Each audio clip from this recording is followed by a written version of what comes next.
investigación. Hemos tenido la oportunidad de irnos escuchando entre todos. Si nos ponemos a ver en retrospectiva, un poquito de cada presentación de ustedes también tiene que ver con nosotros, porque los ejercicios que hacíamos tenían que ver con los comentarios y las observaciones que nos hacíamos unos a otros, y estoy seguro que como buenos estudiantes que trabajamos en equipo, muchas de esas consideraciones las tomamos en cuenta y las empezamos a aplicar a nuestro protocolo. Una de las características que tiene mi trabajo de investigación, de acuerdo a los diferentes perfiles que manejamos acá en el salón, pues es que está balanceada, balanceada, inclinada al ámbito social. Entonces, en esta ocasión, para poder explicarles de una manera más clara, tenemos que entender primero qué es eso de las interfaces sociales, porque a lo largo de mi trabajo voy a estar mencionando mucho tres conceptos claves que me gustaría puntualizar aquí en el pizarrón para que no nos perdamos y esto que voy a decir siempre lo podamos hilar. El primer concepto tiene que ver pues, con el que fundamenta nuestro posgrado, que es el agroecosistema. El segundo que les dije es la interfaz social. Y el tercer concepto es el de cadena productiva. Bueno, estoy esperando que se pueda ver para allá este nombre. Entonces, la interfaz social es un concepto articulador que tiene que ver con varios enfoques teóricos que son principales en la teoría sociológica. Es una aportación de un señor que se llama Norman Law, y él intenta poner la atención en el actor, es decir, en el individuo, más allá de ver al colectivo y cómo funciona, por ejemplo, por así decirlo, el sector agrícola, el campesinado, ¿no? La población rural. Lo que importa aquí es ver cómo las particularidades de un actor se pueden ir identificando en el resto de la colectividad.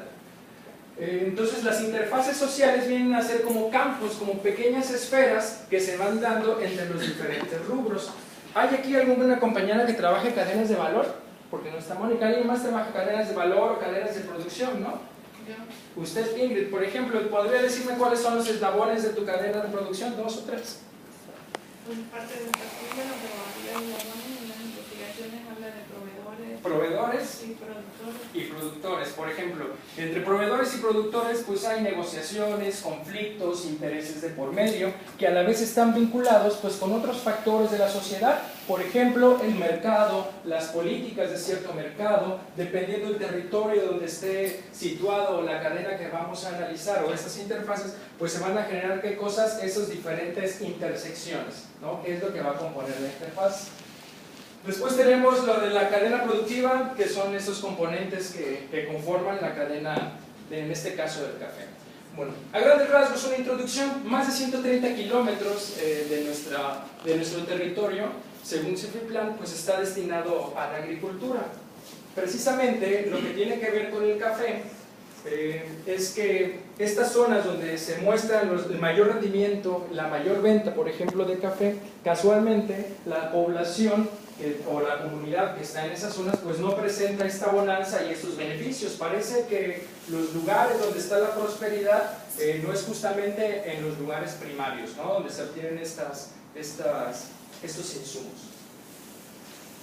Bueno, en mi situación problemática, vamos a ver qué tenemos por acá.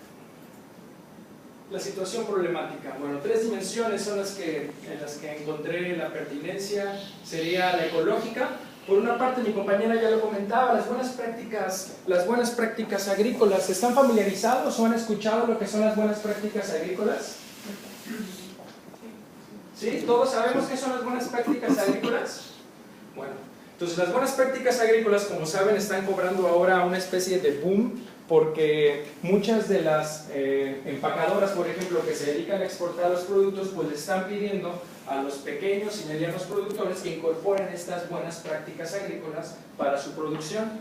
Pero suena genial, ¿no?, en la teoría, pero a la práctica estas metodologías requieren inversión, infraestructura, certificaciones, por ejemplo, y entonces tenemos que quizá para los minifundistas, pues estas certificaciones o este plus que le puede dar más valor a su producción, pues ya no es tan fácil de conseguir. ¿Y qué pasa? Pues se crean estas estas negociaciones, estos conflictos, se crean esta interfaz social, ¿no? En este sentido.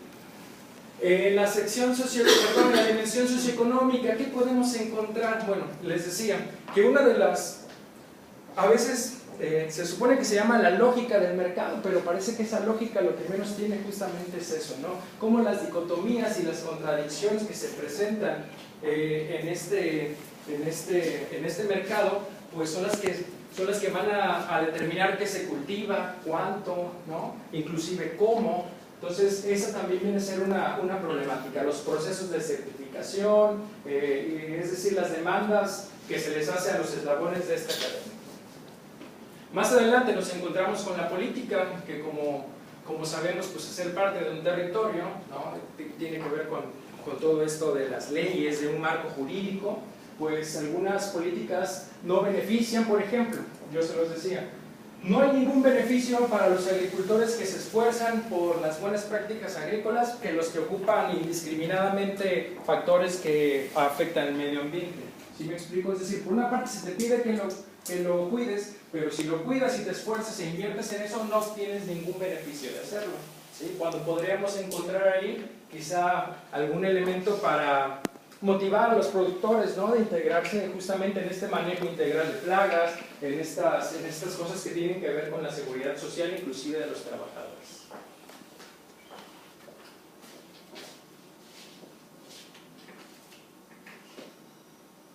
Bueno, una de las preguntas que ha estado rondando mucho acá es ¿cuál es la pertinencia? ¿Por qué es importante? ¿Por qué necesitamos saber lo que estamos exponiendo el día de hoy?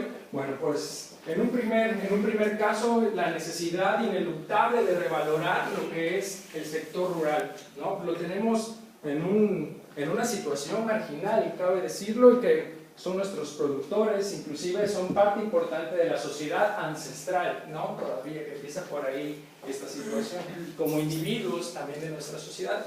Entonces, entender los conflictos, las negociaciones, que se dan en estos agroecosistemas cafetaleros o en este ecosistema café, pues nos podría ayudar a partir de nuestras investigaciones y de lo que creemos como estudiantes en este posgrado a mejorar qué cosa, pues la calidad de vida, ¿no? Que es lo principal de esas regiones, porque estoy seguro que una de las directrices de la ciencia debe de ser esto, ¿no? De intentar mejorar y aplicar para el bien de la humanidad. En algún momento le llamaban ciencia positiva. A ver si puedo.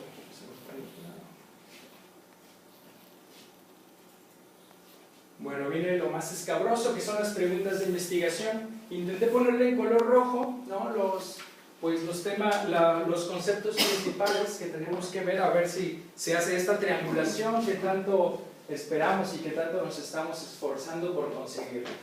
Pregunta de investigación: ¿cuáles son las interfaces sociales donde interactúan los productores? Es decir, mi tema de investigación es interfaces sociales en los productores de la cadena productiva de café. Entonces, lo primero es saber cuáles son esas interfaces, en dónde están participando activamente y están inmersos estos productores.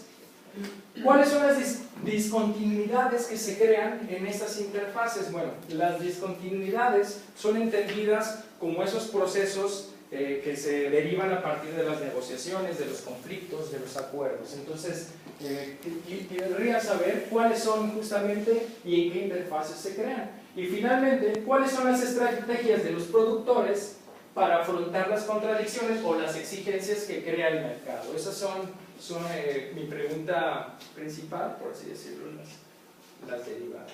Los objetivos. Objetivo general está en color negro. Determinar las estrategias de los productores ante las discontinuidades de las interfaces sociales. Aquí ya se empieza a poner un poco más técnico en ese sentido, como de trabalenguoso los conceptos, pero como hemos venido platicando a veces, así es la sociología y esto de la teoría social. Los objetivos específicos: identificar las estrategias del productor, ¿no? Ante estas situaciones que se crean en estos conflictos, en estos campos, identificar cuáles son estos campos, estas interfaces donde interactúan los productores, como decía la pregunta de investigación, y determinar el impacto que tienen Es decir, todo lo que genera en el productor estos conflictos, estas negociaciones, pues al final, ¿cómo van a afectar, cómo van a impactar en sus prácticas, ¿no? Y su manejo dentro del agroecosistema? Mi hipótesis: las estrategias de los productores están determinadas por las discontinuidades que encontramos en las interfaces sociales. ¿Cuáles son las variables que van a moldear o que van a servir como guía? Dos variables, en este caso las estrategias, ¿no? Que es lo que se va a ver reflejado como el proceso regulable que asegura una decisión óptima. Eso se puede entender como una estrategia. Lo que yo voy a considerar, lo que yo voy a cambiar de mi actitud, de mis prácticas. ¿Para qué? Para tomar decisiones óptimas. Por ejemplo, ¿cuál fue una estrategia que tomaron ustedes en su vida para alcanzar un prestigio profesional académico? Estudiar la maestría, esa fue una estrategia, ¿no? Entonces, en este caso, ¿cuáles son esas estrategias que van a tomar los productores? Por otra parte, ¿en qué dimensiones o subvariables está escindida esta variable? Bueno, las estrategias las estoy considerando como el sistema de cultivo, ¿no? Si es un monocultivo, un policultivo, esto va a depender de las mismas exigencias y de las condiciones que tenga en ese momento el mercado. Por otra parte, las actividades complementarias, sabemos y hemos visto a través de la literatura que hemos estado consumiendo, hemos abordado cómo los productores y cómo los agroecosistemas en este manejo. ¿Tres o ya? No, ya acabó de okay.